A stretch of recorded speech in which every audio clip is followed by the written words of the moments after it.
जो लोग ये बयान दे रहे हैं, विशेषकर जो अगर निशा दी बोल रही थी और भी बहुत सारे लोग बोल रहे हैं, तो चलिए वो या तो वो उरांव है या मुंडा है या संताल है, जो भी है, अगर आदिवासी जन्म से पैदा होता है तो आप फिर असम में आदिवासी क्यों नहीं है?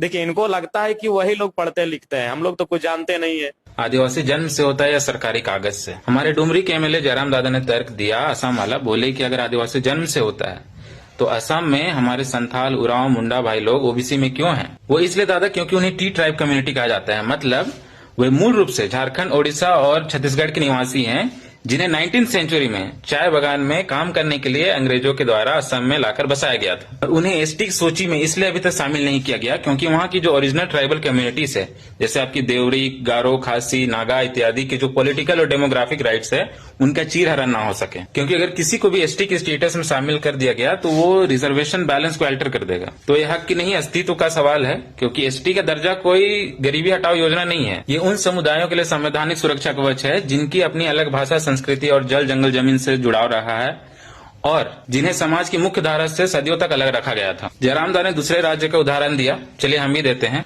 राजस्थान में गुर्जर समाज ने एसटी दर्जे में शामिल होने के लिए कितना बड़ा आंदोलन किया।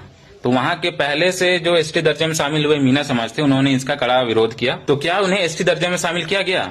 नहीं। क्यों? क्योंकि वे जानते हैं कि अगर कोई सामाजिक और राजनीतिक रूप से उनसे मजबूत है और कोई एक बड़ा समाज एसटी सूची में शामिल किया जाए तो पहले से कमजोर आदिवासियों का हक मारा जाएगा। नौकरी, पढ़ाई और राजनीति में जो थोड़ी बहुत जगह आदिवासियों को मिलती है वो भी खत्म हो जाएगी। ये एक छोटी सी तलैया में बड़ी मछली छोड़ने जैसा है। हमें कुर्मी समाज से कोई दुश्मनी नहीं है, वे हमारे भाई हैं और झारखंड के एक मजबूत अंग है। अगर उन्हें लगता है कि ओबीसी में रहकर उनका विकास नहीं हो पा रहा है तो इसका समाधान एसटी सूची में घुसना नहीं है। झारखंड की कुर्मी समाज एक खेतिहर कम्युनिटी है और अगर उन्हें लगता है कि ओबीसी में रहकर उनका जमीन सुरक्षित नहीं है तो वे सरकार से मांग करे आदिवासियों के सीएनटी एसपीटी एक्ट की तरह एक ऐसा कानून जिसके तहत उनका जमीन सुरक्षित रह सके। दूसरी बात है, ओबीसी आरक्षण को मजबूत करे। अगर जरूरत है तो मोस्ट बैकवर्ड क्लास की एक अलग श्रेणी बनाई जाए जिसके तहत कुर्मी समाज की जो सही हक है वो उनको मिल सके। हमारे पूर्वज बिरसा मुंडा, सिद्धू कानू ने अबुआ देशों में अबुआ राज के लिए अपनी जान दी थी। आज अगर उस हक को, उस पहचान को कमजोर किया जाएगा तो इतिहास हमें कभी माफ नहीं करेगी। तो मैं अपने भाइयों को कहना चाहूंगा कि झारखंड को आगे बढ़ाने के लिए हमें साथ काम करना चाहिए,